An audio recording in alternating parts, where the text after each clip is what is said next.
Okay, so good day. So let us continue our discussion. So introduction to income taxation. So in this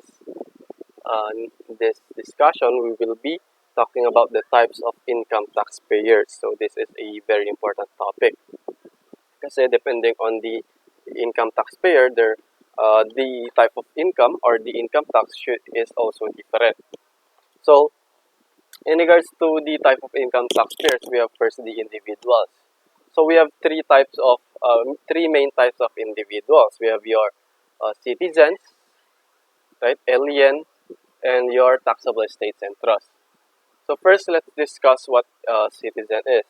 So under the Constitution, a citizen are those who are citizen of the Philippines at the time of adoption of the Constitution on February 2, 1987. So if a person has already been a citizen of the Philippines at the time of the adoption of the Constitution, which is on 1987, or specifically February 2, 1987, then he shall be considered as a citizen, Filipino citizen. Next definition are those whose fathers are or mothers are citizens of the Philippines. Okay, so if your parent is a citizen of the Philippines, you are considered to be a Filipino citizen. Letter C, those born before January 7, 1973 of Filipino mothers who elected Filipino citizenship upon reaching the age of majority. So, if you have any mothers who were born before 1973 who elected to be Filipino citizens upon reaching the age of majority, uh, then those are then those people are considered to be Filipino citizens. And last, those who are naturalized in accordance with the law. So kung isa kang naturalized Filipino, then you are considered to be a Filipino citizen. So yun yung mga definitions of a citizen under sa constitution natin. So citizens may be classified into two. Okay, we have your resident citizen and non-resident citizen. So when we say resident citizen, these are Filipino citizens residing in the Philippines. So mga Filipino na nakatira dito sa loob ng Pilipinas. Okay, so those are resident citizens. The next one are non-resident citizen, which includes OFW, citizen of the Philippines, who left the country during taxable period, and citizen of the Philippines who works abroad and requires him to abroad during the taxable year. So a non-resident citizen includes a citizen of the Philippines who establishes to the satisfaction of the commissioner the fact that of his physical presence abroad with a definite intention to reside therein. Okay, so kung isa kang Filipino citizen, right, tapos is nakatira ka sa abroad and you have definite intention na mag-reside sa abroad, then you are a non-resident citizen. Isa kang Filipino na naka-reside sa ibang bansa. Another inclusion sa non-resident citizen, a citizen of the Philippines who leaves the Philippines during the taxable year to reside abroad, either as an immigrant or or for unemployment on a permanent basis. So, if you are a Filipino citizen tapos nag-abroad ka, yun nga, for either as an immigrant or for employment. So, nandito napupunta yung mga OFWs natin. They are considered to be a non-resident citizen. And number three, a citizen of the Philippines who works and derives income from abroad and whose employment requires him to be physically present abroad most of the time during the taxable year. Okay, so kung isa kang Filipino citizen, tapos nagwo-work ka abroad nga, nagde-derive ka ng income abroad, tapos yung work mo nag nare-require na pumunta ka sa abroad for most of the year, then you are a non-resident citizen. So even kahit na umuwi ka man pero most of the time you are abroad, then you are still a non-resident citizen kahit na umuwi ka once in a while. And last, a citizen who has been previously considered as non-resident citizen and who arrives in the Philippines at any time during the taxable year to reside permanently in the Philippines shall likewise be treated as a non-resident citizen for the taxable year in which he arrives in the Philippines with respect to his income derived from sources abroad until the date of his arrival in the Philippines. Okay, so ano, kung isa ka, kung previously, isa kang non-resident citizen, right? Kung OFW ka, tapos kunyari, at the middle of the year, umuwi ka, so, nag-reside ka na sa loob ng Pilipinas at the middle of the year, then, the income derived from abroad before arriving here in the Philippines shall be treated as a non-resident citizen. So, kung yung mga income na na-derive mo before ka pa umuwi, you are considered to be a non-resident citizen for those types of income. Okay? So, yun yung mga citizens. So, to summarize it, yung mga citizens natin, yung mga resident, yung mga nakatira dito, yung mga non-resident naman, yung mga nasa abroad. Okay? Pero, Filipino pa rin sila. So, the next one is yung mga aliens. Okay, so aliens, of course, ito yung mga hindi Filipinos. Okay? So, here we have again two types of aliens. So, we have resident alien and non-resident alien. So, under sa resident alien, it is an individual who is residing in the Philippines but not a citizen thereof. Okay? So, ito yung mga foreigners na nagre-reside dito sa Philippines. So, such as an alien who lives in the Philippines without definite intention as to his stay. So, kung wala siyang definite intention, wala siyang definite timeline kung kailan siya uuwi sa bansa nila, that is still considered to be a resident alien. Okay? And another one, an alien with definite purpose, which in its nature would require an extended stay. Okay, makes Philippines his home. So kung ang isang alien, isang foreigner is pumunta dito sa Pilipinas, tapos yung purpose niya is magre-require siya ng extended stay, then he is considered to be a resident alien. Okay? So, meaning that yung home niya dito sa Pilipinas is magiging temporary home niya. Okay? Ito dito sa Pilipinas magiging temporary home. So, matitreat siya as a resident alien. So, yung mga non-resident alien naman, ito yung mga, of course, yung mga yung mga foreigners na hindi nag-stay dito sa Philippines.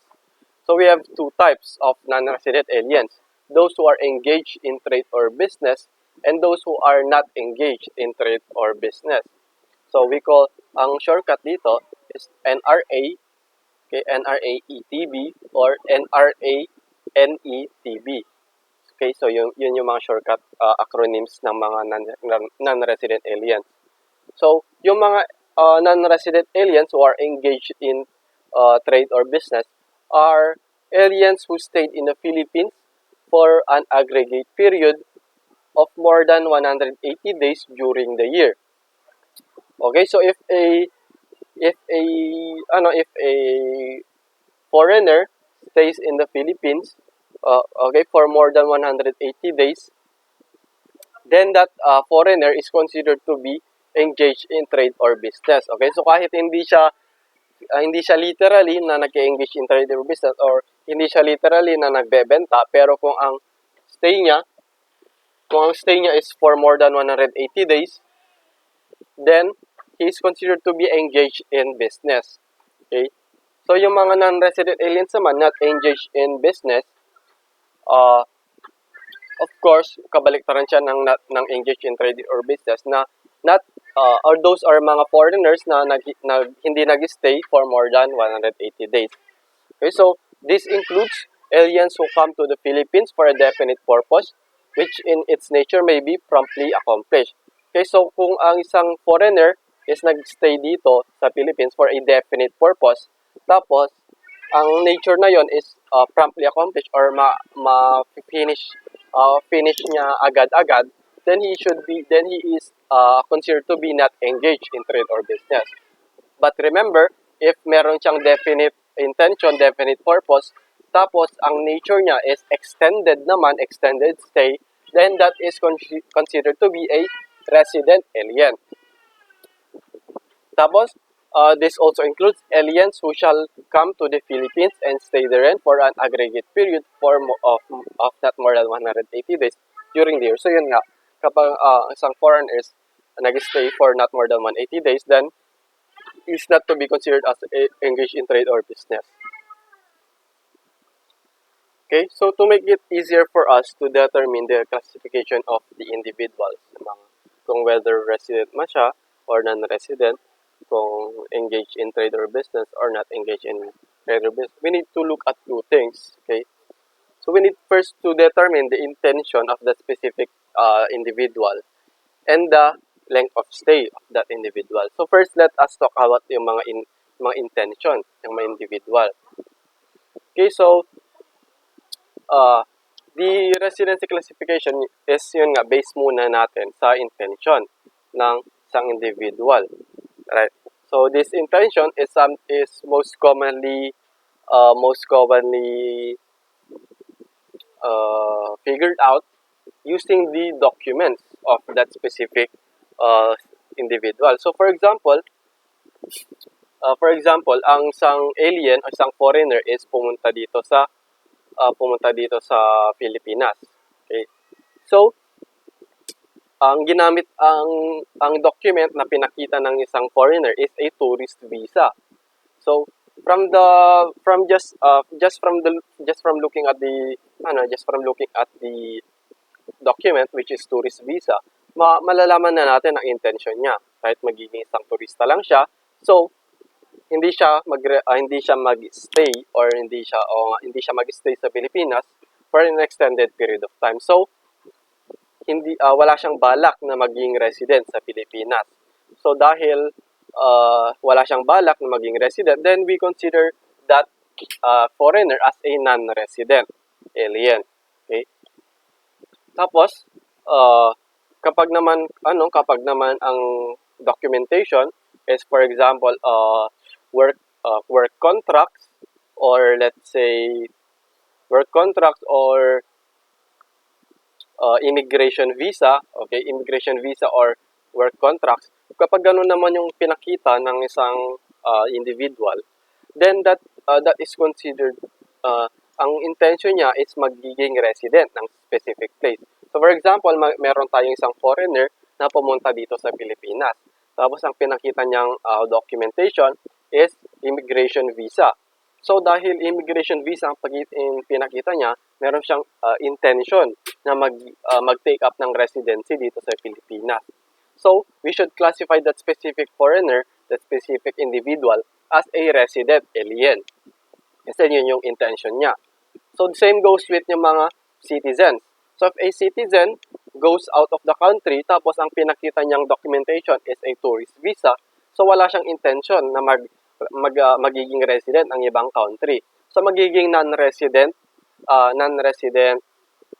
ay na magiging resident citizen lang siya, resident citizen pa rin siya. Kasi nga hindi siya magiging resident ng ibang country.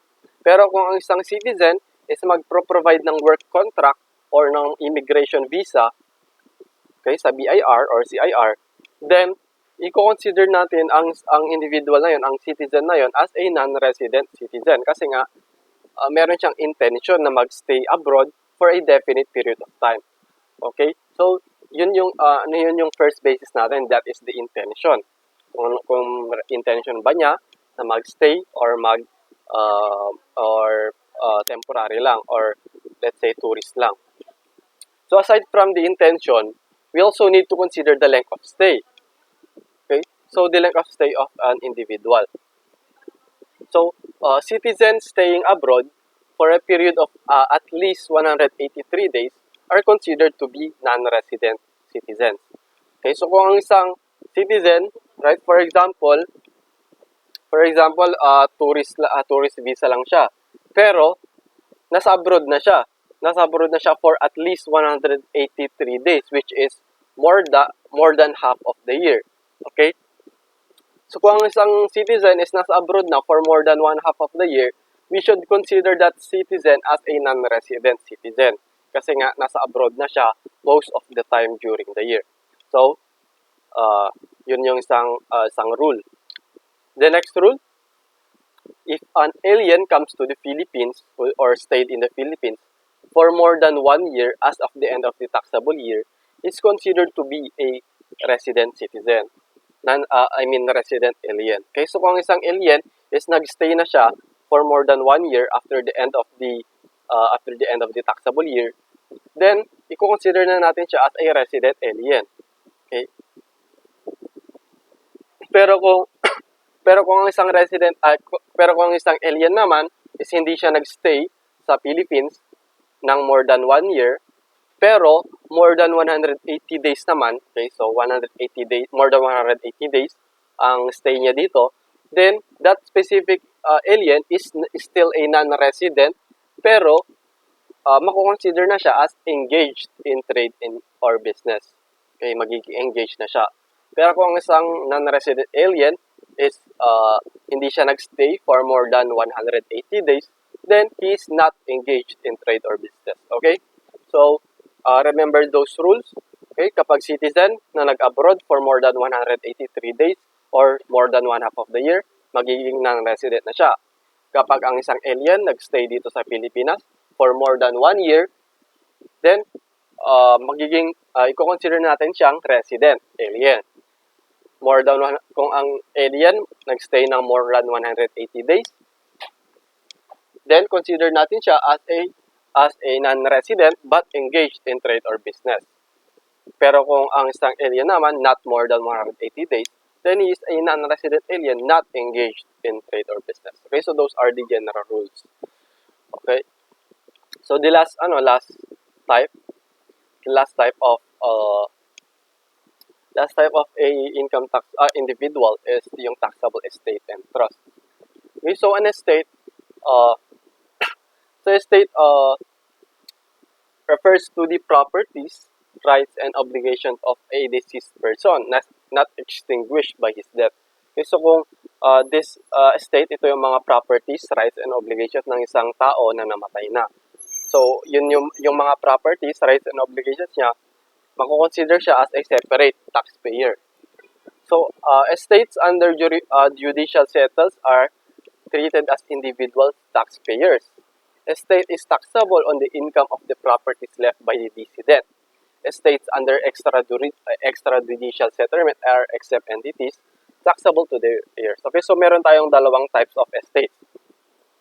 We have estates under judicial settlements or estates under extrajudicial settlements. Kung ang estate ay under sa extrajudicial, then i-consider natin siya as exempt. So, hindi siya matatax. Instead, ang matatax is yung mga heirs or yung makaka-receive ng mismong pamana. Okay? Yung mga makakakuha. Pero kung ang isang estate is under sa judicial settlement, okay, judicial lang, hindi extra, then ang mismong estate ang matatax, hindi yung mga makaka-receive ng pamana. So, the estates should be taxable on the income of the properties left by the decedent. So, for example, meron tayong isang mayamang tao, meron siyang apartment, okay? Apartment at hotels. Tapos yung isang tao na yun namatay. So, ang estate niya is taxable sa mga income ng mga hotels and apartments na mare-receive ng estate after namatay ang taong yon. Okay, so kahit namatay pa yung tao, yung income ng mga properties niya is matataksan pa rin, pero ang magbabayad is yung mismong estate. So the next is the trust. Okay, A trust is an arrangement whereby one person, which is a grantor or a trustor, transfers property to another person, which is called the beneficiary, which will be held under the agreement of a third party, which is the trustee. Okay, so kunyari meron tayong tatlong tao, A, B, and C. Okay? Si A, ang anak niya is si B. Okay, si A anak niya si B. So gusto niyang gusto niyang bigyan ng pera si B. Pero hindi pa ngayon, in the future pa lang. So ang pwedeng gawin ni A is ibibigay niya ito kay letter C as a trust. Okay? Ibibigay niya as a trust para after a certain period of time, si letter C is ibibigay niya yung mga assets kay letter B. Okay, so yung trust na yon, si letter C ang magmamanage ng mga assets. Si letter A ang nagbigay, so si letter A ang grantor or yung trustor, siya yung nagbigay. Si letter C ang magmamanage ng mga assets. So siya yung trustee. Siya yung naka-receive ng asset na may responsibilidad na naibigay ito kay letter B. Si letter B naman siya naman yung ultimately na mabibigyan ng asset or ng pera. So siya yung beneficiary. Okay? So yun yung trust. So a trust that is irrevocably designated by the grantor is treated in taxation as if it is an individual taxpayer. Okay, so irrevocably designated, meaning kapag ang isang trust is hindi na irrevocable, meaning hindi na ito mababawi pa, kay irrevocably designated, then that trust is treated as a individual taxpayer. Okay, so the income of the property held in trust is taxable to the trust. So katulad lang din ng estate na yung kapag ang trust na yon is may property na nagde-derive ng income, yung income na yon is matatax pa rin, tapos yung magbabayad is yung mismong tax, is yung mismong trust. Trusts that are designated as revocable naman by the grantor are not taxable entities. So kung ang isang trust is revocable, meaning pwede niyang yung trustor pwede niyang ibabawi, pwede niyang mabawi yung mga binigay niyang trust, binigay niyang asset, hindi ito magiging taxable. Ang matatax lang na trust is the irrevocably designated by the grantor or the trustor. So the income ng mga revocably designated trust held under the is taxable to the grantor. Okay, so kapag ang isang trust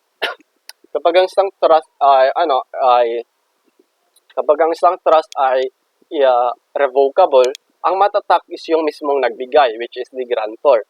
Okay? Pero kung ang isang trust ay irrevocably designated, then ang matatax naman is yung mismong trust, hindi na yung grantor. Okay? So those are the types of the individual taxpayers. Okay, so next meeting we will be discussing the corporations. Okay, so that will end this discussion.